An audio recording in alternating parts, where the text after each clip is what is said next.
Hello everyone, welcome to Talking Reds, and we have a special guest, a very, very special guest here, Lewis Steele, reporting for the Daily Mail, Merseyside reporter for Liverpool, and he has got some news for us in terms of contracts, and we're going to talk about outgoings, possibly incomings. Not really much happening in transfer-wise, is there, Lewis, at the moment, but we're going to cover it all anyway. We're going to cover whether we want a left-back coming in the summer, a DM possibly as well, talk about Zubimendi and what options we have at left-backs as well. But we're going to start with the contracts, the big talk at the moment. There's some reports coming out in the recent hours about Virgil van Dijk being offered to Real Madrid for his agent, but Real Madrid had rejected it. Is there anything you've heard on that, Lewis, in terms of Virgil van Dijk specifically? No, that report from Spain was the first I'd heard of Van Dijk to Real Madrid. Obviously, maybe that the agent sort of using Real Madrid, I've not heard that that's true at all. Basically, everything that I've heard in the last few months points to the fact that Virgil will end up signing a new deal at Liverpool, and it's just basically about getting the paperwork and finding agreement on the fee. And I think with him and Salah, the big thing is the length of the contract. So, obviously the players want to protect themselves by getting a longer contract. The club want to protect themselves by basically, they don't want to give out 4-year contracts to people in the midfield. Yeah, at that age, yeah. So I think that's basically what's holding up both of them too. I think, there's contracts on the table for them, but obviously they don't meet the satisfaction of Van Dijk or Salah or Trent. So it is a frustrating few months because it feels like this saga's been going on for years now.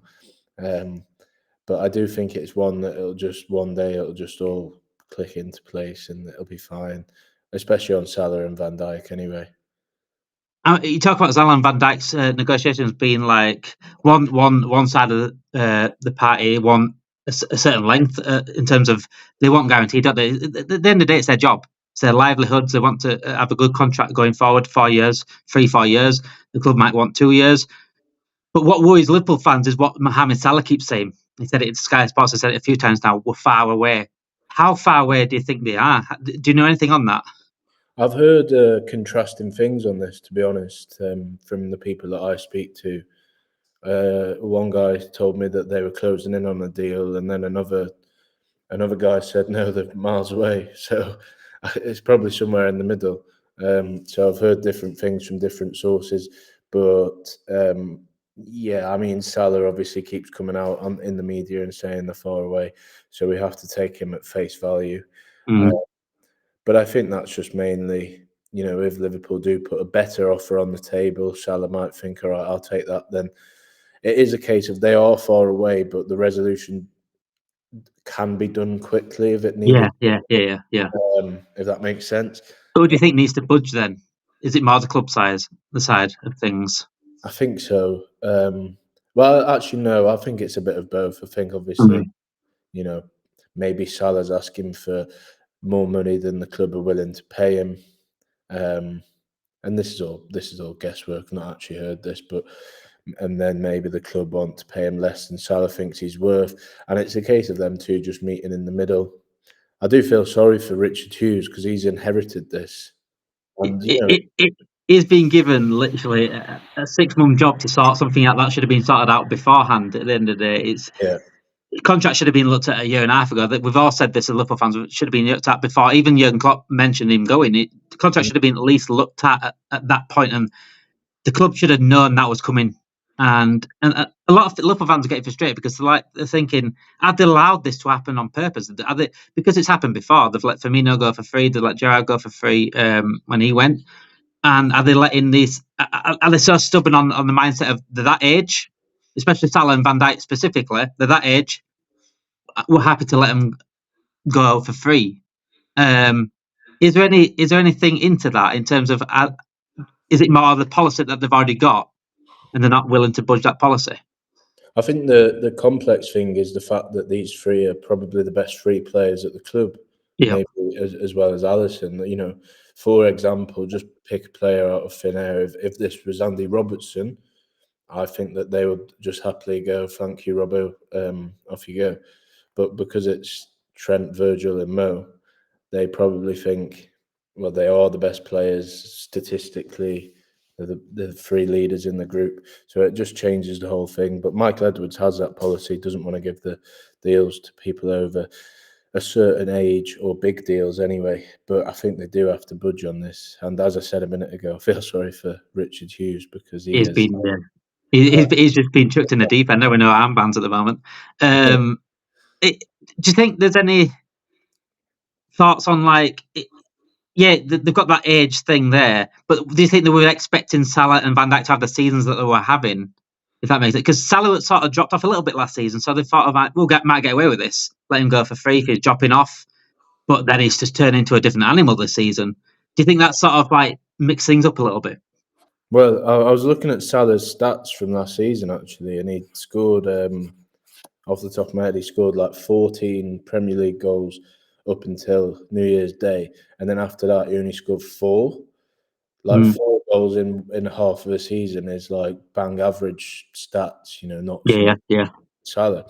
If he had only scored 4 goals from the start of this season to now, then maybe these conversations would be, well, thank you for your service, but I think your best days are behind you. On the pitch, he's probably as good as he's ever been, I would say, and the stats back that up. He's just, even when he's having bad games, he pops up with a goal. Like yesterday, for example, he was quite quiet, really. So I don't know if Liverpool really realised just how good these two were going to be this season. But I think the way that Slot speaks about Van Dijk in particular, you can tell he's sort of his coach on the pitch and his leadership qualities. There's no one on the market that can come into a club and bring that. There's no one on the market that can replicate Salah's goals and assists. So they've got a weird decision to make, but they're clearly trying to get the deals over the line. It's not, none of this is for the want of trying. So we'll just have to have a bit of patience for a bit longer and see what happens next. I think patience is the only thing that we have left at the moment, and that's all we're relying on at the moment. But the other conversation about Trent Alexander-Arnold, and this is the one that everyone's talking about right now. Was talk about going to Real Madrid and possibly making a move for him earlier on in the year, in terms of his speaking to his brother or his agent or whatever. And the bid sort of came in. Was it New Year's Eve? I think it came in sort of around that time, wasn't it? The bid came in. Do you think they're going to come back? Well, yeah, it did come in on New Year's Eve because I was getting ready to go out for a New Year's Eve party when I got when someone gave me a call to tell me, and I was like, oh God, can you not have just waited for until the 2nd of Jan or something when I'm not either going out or hungover? But anyway, I had to act quick on that one. And yeah, I was speaking to a lot of people in Spain last week, and they're saying that Real have not given up on their pursuit of Trent. Liverpool to this stage haven't had an official bid. They've just had an approach which they turned away. So that it's not like Real Madrid have gone, here's 20 million, take it or leave it. It's more just, would you be willing to take some Sell him now? Yeah. Liverpool basically told them to F off, in maybe a more polite way than that. But yeah, so this saga is only just getting started for me, and Real Madrid cranking up the pressure. They're putting things in the Spanish media every single day. They obviously want him now. Carlo Ancelotti is pushing for that as well, as far as I'm aware. But Liverpool don't want to let him go. And then his performance against United is another. We could talk about that for 2 hours, and it just adds fuel to the fire, doesn't it? I think that performance. Yeah. He wasn't good. I think a lot of people weren't great, but with Trent at the moment, he was probably the worst person on the player on the pitch. He cost a big part in costing both goals. So it's going to add to the fuel to the fire. It's going to add more misery in terms of what's going on outside the pitch. And yeah, it's probably bad timing in terms of having that performance, especially against the team that we played against. It's the wrong game to play like that. However, I don't blame Real Madrid for trying it. I know if Liverpool's in this position, I'd be doing the same thing. It's Liverpool's fault for letting these contracts run down to where they are. That's what's people are trying to work out. Whose fault is it? is probably most of the club's fault, because they shouldn't have let it go to this point. You don't really do that, and I've always said, look, take the fact that Trent's a Scouser away for a second, and a Liverpool fan, born and bred Liverpool fan. If we are essentially letting our 26-year-old going into his prime speak to other clubs for free, that is essentially what's happening. And Real Madrid are taking full advantage of that. They're trying to put a bid in because they need a right back now. Carvajal's out, but they're going to test the waters, aren't they? Do you think there's any chance of him going at all? I can't personally see him going in January, because you want to see the season out for me. If he does go, it'll be summer. Is there any opportunity at all for him to go? Yeah, I can't see it either, to be honest. I thought that on New Year's Eve, and maybe I think it 1% less now after what's happened in the week after, but I still 99% can't see him going this month. That would completely tarnish his legacy at Liverpool, I think. Yeah. Obviously, obviously it will tarnish it somewhat if he leaves for free in the summer.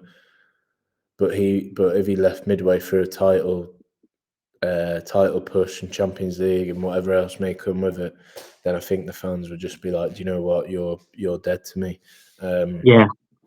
And the fans at Anfield yesterday had already started getting on his back a bit from like the first minute in the game. And in the first half, I was sort of thinking, well, maybe they're getting on Trent's back for misplacing a pass, but then if someone else misplaced a pass, they'd say nothing. And that's the standards that Trent has got now, because his future is uncertain. Every little mistake is going to be highlighted. microanalyzed. Yeah. I get that. I get that.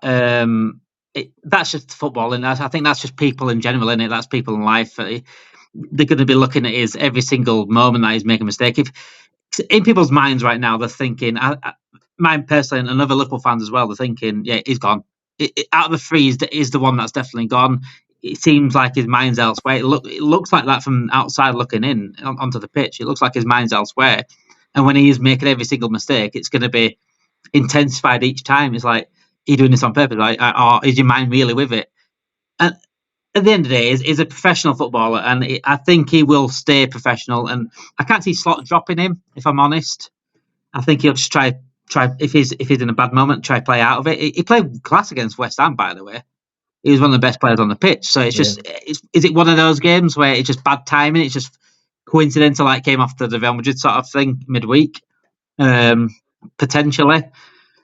But if we were to lose Trent in the summer, or either one of them, Bradley seemed to be the one just pushing through. Are we looking at right backs at all, or is Bradley just going to take over naturally, do you think? Well, it obviously all depends on whether Trent stays, on whether they sign a right back or not. But I think if Trent leaves, they would probably have to go into the market, because they'd be left with no one if Bradley got a 3-month injury or whatever. I mean, obviously Joe Gomez can play there, but or even Kwanzaa, as in recent weeks. But Frimpong from Leverkusen was a name that sort of came up in a conversation I had a few weeks ago, but that was sort of never really substantiated or verified. But that might be one to watch. But there's a lot of if, buts and maybes on the right back front. And as you say, Bradley is just, he's class, isn't he? He came on yesterday, nearly scored. That would have been a great story. But aside from that, he also got stuck in off the ball, which Trent didn't do for the 80 minutes that he was on the pitch. So, so Conor Bradley is more than capable of playing for this team every week, I think, if he has to. It's just a case of whether Trent goes, and as you say, it does look like that is going to happen, but we don't know what's going on behind the scenes, whether Trent is using all this to get a better contract at Liverpool. That's a possibility. Or I think what the truth is, the fact that he just hasn't made his mind up yet, and he might just think, do you know what, I am staying at Liverpool. And that still could happen as well. But I do think it's very open, and nothing would surprise me from here on in. I think it's easier for Liverpool fans to sort of take Trent going because of Bradley's there. No, Trent's the best right at the back in the world, so if he goes, it's a massive miss anyway. We're missing his passing range. He can defend at times, but we will miss him. It's one of those players, but one of the times where you probably won't miss him as much until he's gone. But because Bradley's there, it's sort of a bit of a nice cushion blow. But if someone like Virgil or Salah to go, for example, that's when we're like panic stations. Forgetting Salah and Van Dijk's futures, what other positions are we looking at currently? Because me and you talked about the DM and left back. Is there any other positions we're looking at? Well, yeah, I think left back is one for the summer, definitely. And I think, number 6 would be, they'd look to get an extra body in midfield in the summer. Or I doubt they'll do it this month, but because there's not much available in January, and that goes for both of those. And then aside from those 2 positions, it just depends on who leaves in the summer, I think, or no. But yeah, I think left back is the main one, or defence in general. And then obviously we know they went all out for Zubimendi in the summer, so they obviously, reading between the lines, they want a number 6 as well. Zubimendi, is he another player that we're going back for, do you think? I know when you've been burnt once, it's hard to go back in, but is there a possibility we go back in for him, or are we looking elsewhere now? I wouldn't rule it out, is all I'd say. I wouldn't rule it out. Just the fact that if Zubimendi told Liverpool that he wants to play for them, then I think that they would forget about how annoyed that they were when he sort of U-turned on his decision, because it wasn't. It was basically Liverpool thought that he'd given them his word in the summer, and then he sort of went back on that. And although no one's actually said this to me, you imagine that Richard Hughes and the like were quite annoyed by that. Whether they would go back in for someone who's like left them dry like that is one thing. But if he vocalised that he wanted to join Liverpool, I think that maybe they would forget about that. But that's again a lot of if, buts, and maybes. But I wouldn't completely rule it out. But a lot of other clubs are after him as well. But is there any other DMs that Liverpool have looked at or are looking at? Well, I know in the summer that Zubimendi was like the number 1 target, and it was basically Zubimendi or bust. They didn't have a backup, as we know. The minute that Zubimendi turned them down, it was pretty obvious from people that I speak to that was it in terms of the midfield signing that summer. There are a few names that they're watching. That they like Wharton at Palace, or they did like him, but I don't know if he's sort of stalled a little bit this season. I've not really watched him, to be fair, but obviously he was class last season, got in the England squad. So he's a potential, but again, I think it's too early days to have a proper shortlist for the summer. And then left backs, there's a few obviously that have been thrown around and I've written about as well before, like Kerkez at Bournemouth. What's the other one? Alphonso Davies is available on a free. There's never really been a concrete thing that I've been given that they like Davies, but the fact he's available on a free might just sort of change it. I don't know how old he is, still in the mid-20s. So that could be one, but I think they do like that Kerkez at Bournemouth and Anthony Robinson, possibly. Robinson was one that, but it's been mentioned a few times. Definitely Robinson. The only thing that would worry me about him is that is he 27, it's a bit older, 28 already? So obviously he's class, and we saw that when he was at Anfield a couple of weeks ago. I thought he was the best player on the pitch that day when they drew against Fulham. And I do really like Anthony Robinson, but I just worry that he's not the right age. I know. But then if he gives 5 years, then it might be worth it. I suppose you don't know what 5 years we're going to give you. I mean, what that puts him to over 30. You know what was going on with Salah and Van Dijk right now. Already umming and ahhing on that in terms of what we're giving them, but they're elite. So, is it? What about 8-0 if Wolves is another player? Because if Wolves go down, which is probably likely now, because they actually have turned the corner. But if they do go down, would it be a cheaper price? Yeah. Well, I don't know if he's got a clause in his contract about that, but he's definitely a name that's cropped up in the past. Nori. But the one that keeps coming up more is the Kerkez at Bournemouth. But I think United and maybe City and others will be keen on him as well. So again, it's quite early days to narrow down the targets, and I'm sure there's a player that we've not mentioned that they're keeping an eye on for the position as well. We were looking at centre back though, weren't we, yeah, Lewis? We were looking at centre back as well. Like for next, we're talking Virgil's replacement at some point. I know he might not go this summer, but at some point he is going to go, whether it be in 2 years' time, 3 years' time. So at some point we need to look at his replacement as a backup first. I want him to be a backup first to Virgil and then take over him at some point.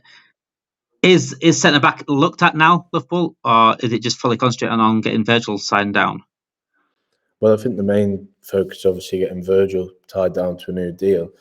All the noise about this time last year was that they were going to look at doing a centre back in the summer, so like last summer, but nothing really ever came of that.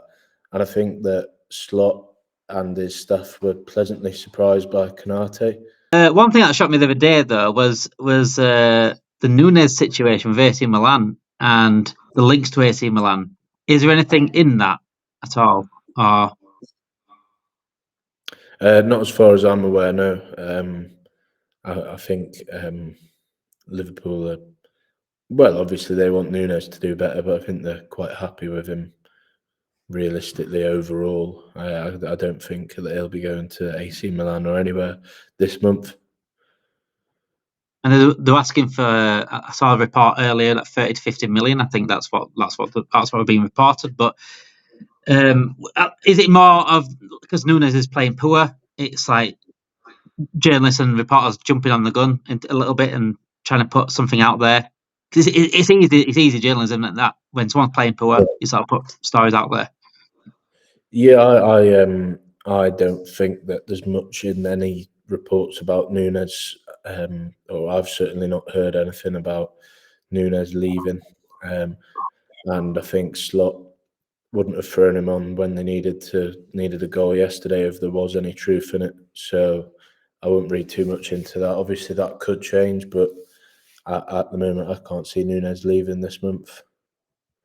Before we do go, just a few more names that came out earlier on in the year. Ryan Cherky, obviously, for Ryan Cherky at Lyon, battered around.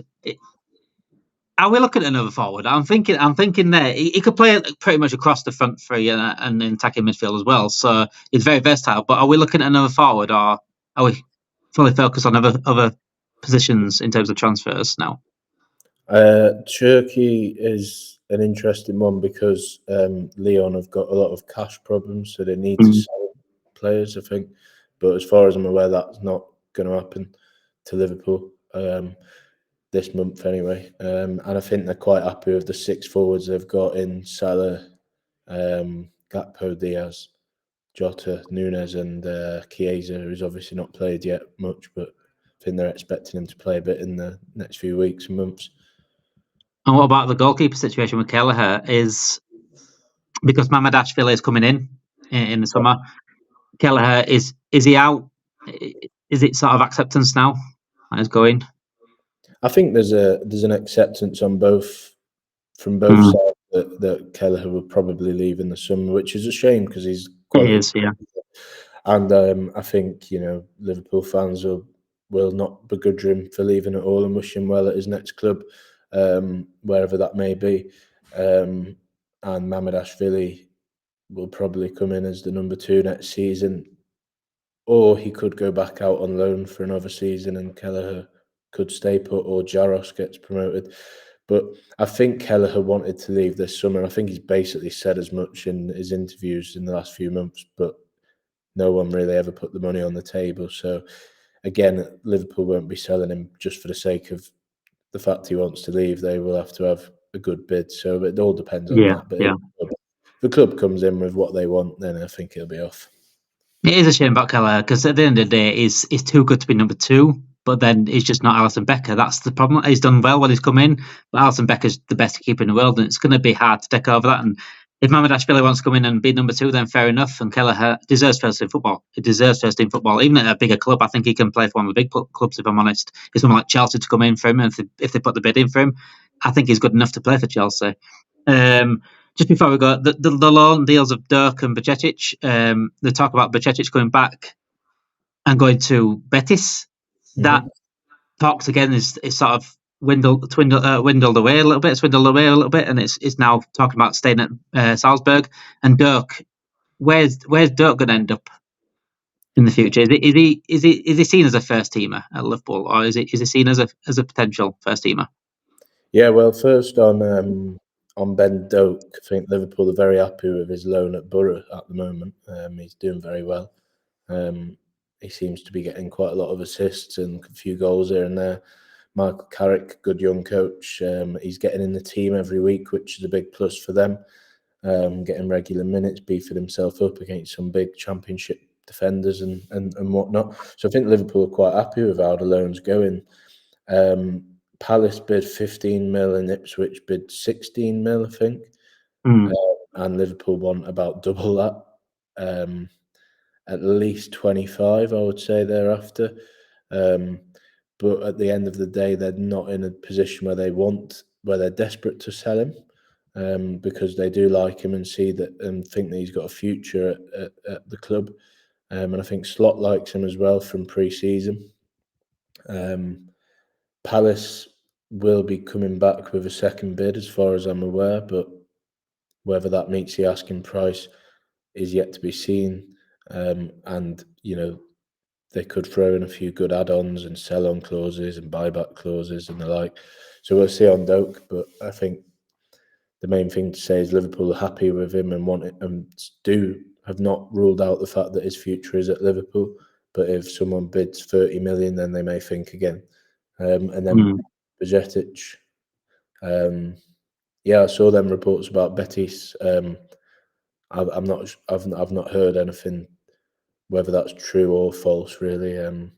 I know that he's sort of had a few problems at Salzburg in terms of he's not really been getting in the team as much as he would have liked. But obviously they've got a new manager now at Salzburg with Pep. Linda's being sacked, so I don't know if that changes the picture for him. So I think that Liverpool did see a future for him at the club next season. And Slot said as much. He basically said he's not going to get the minutes here this season, and he needs to go and play every week to build his fitness again after missing so long with injury. And then I thought he's basically said he would be part of the plans next season. So we'll see if that changes or not. But yeah, I think Liverpool are happy with him at Salzburg. But if a better offer comes in, they may have to consider it. I think both players have potential to be really, really good, especially Bajcectic. I think some of the games I've seen at Liverpool have been outstanding. Some, top talent he's got. But some loans work, some loans don't. And Ben Doak has worked fantastically. He's doing amazing in the Championship. I've watched him a couple of games, and he's been an absolute terror. And especially he's a direct winger for me. He reminds me of like a 90s winger. The ones that run at the bar line. I just think he needed minutes. He needed to play in a good league like the Championship, a bit like RB Elliott did and a bit like Tyler Morton did. Perfect loan deal. But the Bajcectic sound hasn't really worked out. Pep Linda's been sacked. Salzburg was normally a good team in that league. They normally thrash teams every single week, but this season they struggled. It is what it is. Well, I think if we've got a new manager there, at least we'll see now. Was it Pep Linda's holding Bajcectic back? Let's see Bajcectic in the new manager. Hopefully he gets some good minutes. Hopefully he gets his confidence back, his fitness back, and hopefully we'll see him in Liverpool shirt next year. But thank you for Lewis for joining us on Talking Reds. Absolutely appreciate it, mate. I know you're a busy guy. I know it's been a busy week and busy weekend, but I'm sure you'll be up to date with all the news. So if you follow Lewis Steele on Twitter, you will get all the Liverpool news you need. He's very, very good journalist. He brings out news pretty much often in terms of Liverpool anyway. Thank you for watching. Make sure you like this video, subscribe to the channel, and get your notification bells on as well. But it'll tell you when we have got content coming out. Thank you for watching. Have a great night. Thank you, Lewis.